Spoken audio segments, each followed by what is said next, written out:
হিমেলের সেই জ্বর মুহূর্তেই মিথি সত্যি সত্যি হিমেলের মাথায় হাত বুলিয়ে দিয়েছে। হিমেলের পাশেই বসে অনেকটা সময় চুলে হাত বুলিয়েছে। হিমেল চোখে বোঝার পরও কতটা সময় বোকার মতো চেয়েছিল হিমেলের দিকে। একদম সাধারণ একটা পুরুষ, শ্যাম বর্ণের, গম্ভীর, ভদ্র সভ্য এক পুরুষের মায়া মায়া চেহারা যেন। মিথি চোখ বুজে রাখা সেই মুখপানে তাকিয়ে তাকিয়ে কেবলই ভাবলো যে এই সাধারণ পুরুষটি কি অসম্ভব যত্নে রাখতে পারে, সম্মান করতে পারে। মিথি কিছুটা সময় পরই ভাবলো হিমেল ঘুমিয়ে গিয়েছে, সারা শব্দ তো নেই। কিছুটা সময় তাকিয়ে এও বুঝতে পারলো যে হিমেল ভাই, তার চেহারাটা আসলেই মায়া মায়া, চোখ বুজে রাখা অবস্থায় বোধহয় আরো বেশি। এইটুকু ভাবতেই দেরি, অথচ হিমেলের আকস্মিক চোখ মেলে তাকাতে দেরি হলো না। তাও মিথির দিকেই চোখ মেলে চেয়েই মিথিকে নিজের দিকে তাকিয়ে থাকতে দেখে সর্বপ্রথমে বলল, কি আশ্চর্য, মাথায় হাত বুলিয়ে দিবি বলে হাত বোলানো থামিয়ে দিয়ে কি দেখছিলি মিথি? আকস্মিক কথাটায় মিথির নজর সরালো দ্রুতই। সে যে তাকিয়েছিল বুঝে গেছে নাকি? কি আশ্চর্য, কিভাবে? সে তো ভাবলো হিমেল ভাই ঘুমিয়ে গিয়েছে, অথচ ঘুমায়নি। আর এইদিকে বেচারা মিথি আনমনে কখন যে মাথায় হাত বোলানো থামিয়ে দিয়েছিল নিজের বুঝে ওঠেনি। হিমেল এর মধ্যে আবারও বলল, আমায় দেখছিলি নাকি? মিথি এবারে ছোট্ট শ্বাস ফেলে বলল, না। তাহলে? এমনিতেই তাকিয়েছিলাম। হিমেল ভুরু বাঁকায় শুধালো, এমনি? এই পর্যায়ে মিথি চোখ মিনমিন করে তাকালো। একটু তাকানোতেই এভাবে জিজ্ঞেস করার কি আছে? মিথি অপ্রস্তুত হলো। উত্তরে হুট করেই বলল, আপনার চুল অনেক ঘন তাই দেখছিলাম। মিথি উত্তরটা অপ্রস্তুত ভঙ্গিতেই দিল। উত্তরটা ও কি দিয়েছে হয়তো নিজেও বোঝে ওঠেনি, নয়তো কেউ ঘন চুল তা দেখে বলে? হিমেল তাকিয়ে কপাল কুঁচকালো, বলল, ঘন চুল? রিয়েলি? তুই তো আমার মুখেই তাকিয়েছিলি।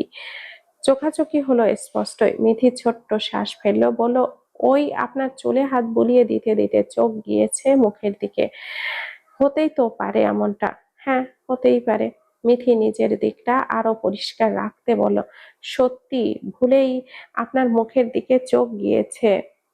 আপনি এত জিজ্ঞাসাবাদ করবেন জানলে ভুলেও তাকাতাম না।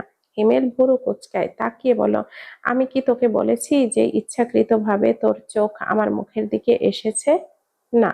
তাহলে? মিথি আর উত্তর করলো না। কিছুটা সময় চুপ থাকার পর হিমেল আবারও প্রশ্ন ছুড়ল, চুপ হয়ে গেলি কেন? মিথি তাকালো। হিমেলের চোখে তাকিয়ে প্রসঙ্গ বদলাতে বলল, আপনার ঘুম হবে না বোধহয়, মাথা ব্যথা কমাতে চা আনবো? চায়ে হয়তো মাথা ব্যথাটা কমবে।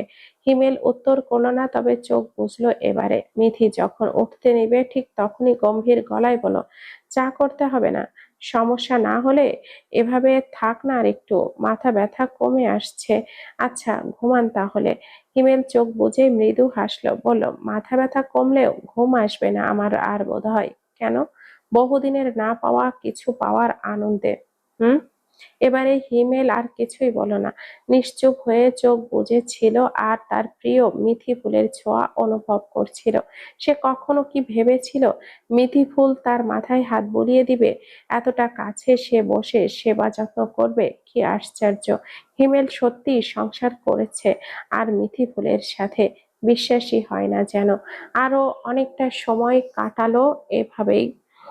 মিথি এবার এর মাঝে দুই একবার মিষ্টির কাছে গিয়েছিল, আবার হিমেলের কাছেও এসেছে, কপাল ছুঁয়ে জ্বর পরক করেছিল। হিমেল পুরোটা সময় জেগেছিল, তবে চোখ বুজে রেখেও। এবার ও যখন এলো হিমেল তাকালো, প্রশ্ন ছুড়ে জিজ্ঞেস করলো, ঘুমাবি না? আমার জন্য রাত জেগে লাভ কি তোর? মিথি একটু আগেই হিমেলের কপাল ছুঁয়েছে, তখনও উত্তপ্ত, জ্বর কমেনি। মিথি ভেবেছিল হিমেল ভাই ঘুমাচ্ছে, অথচ এখন দেখা গেল জেগেই আছে। বলল, আপনি অসুস্থ? হিমেল আড়ালে হাসলো, জ্বরে চোখ জ্বলছে কিছুটা, মাথা ব্যথাটাও আছে এখনো, তবুও তার ভালো লাগছে। অদ্ভুত এক প্রশান্তি কাজ করছে আজ। কেন তা বোধহয় নিজেও জানে না, তবে এইটুকু জানে তার মন আজ ফুরফুরে। ভুরু বাঁকিয়ে বলল, আমায় নিয়ে ভাবছিস এত? সব ঠিকঠাক মিথি তো? হুম। তাহলে ঘরে গিয়ে চোখ বুজে ঘুম দে। তখন প্রায় মধ্যরাত। এতটা সময় জেগে থেকে মিথির আর ঘুম আসছে না বোধহয়। তাই বলো, এখন আর ঘুম হবে না, আপনি থাকুন, আমি মিষ্টিকে দেখে আসি। মিথি যাওয়ার পথেই হিমেল গম্ভীর শান্ত স্বরে বলল, শোন, মিষ্টিকে এখানে আনবি। তোকে তাহলে একবার এক ঘর ও ঘর এগুলো করতে হবে না। মিথি পেছন ঘুরে চাইলো। হিমেল ফের বলল, আনবি? আনছি। অতঃপর মিথি মিষ্টিকে নিয়ে এসে হিমেলের পাশে সুন্দরভাবে রাখলো এক পাশটায়। এক পর্যায়ে কখন যেন হিমেলের চোখ লেগে এলো। মিথি এক পাশে বসে দেখছিল দুজনকেই। মিথিও পাশে বসে থাকতে থাকতে কখন যে চোখ লেগে এসেছিল বোধহয় বোঝেইনি। মুখটা হাতের উপরেই ভর দিয়ে চোখ বুজে রাখা। হিমেলের ঘুম ভাঙার পর সর্বপ্রথম এই দৃশ্যটা দেখে সে তাকালো কিয়ৎক্ষণ। হয়তো সারা রাত জেগেই ছিল। কিভাবে হাতে ভর দিয়ে আছে, ঘাড়ে ব্যথা করবে না, এইটুকু ভেবে ছোট্ট শ্বাস ফেললো।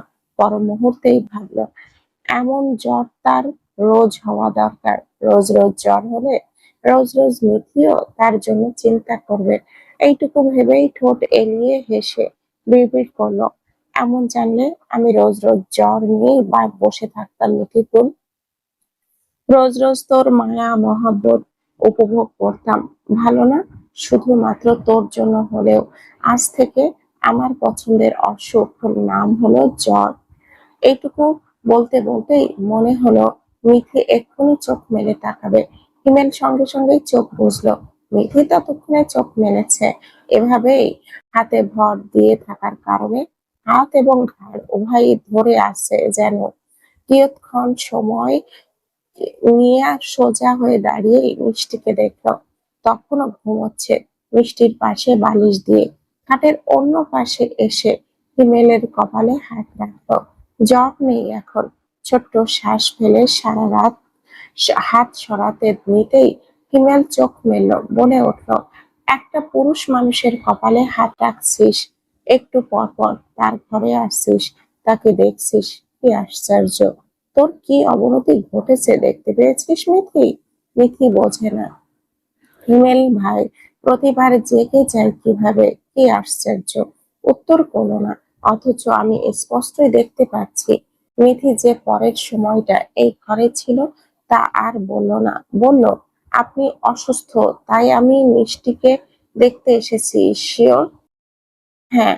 হিমেল মৃদু হাসে, বলল, আমিও শিওর। মিথি রান্নাঘরে গিয়ে নাস্তা বানালো।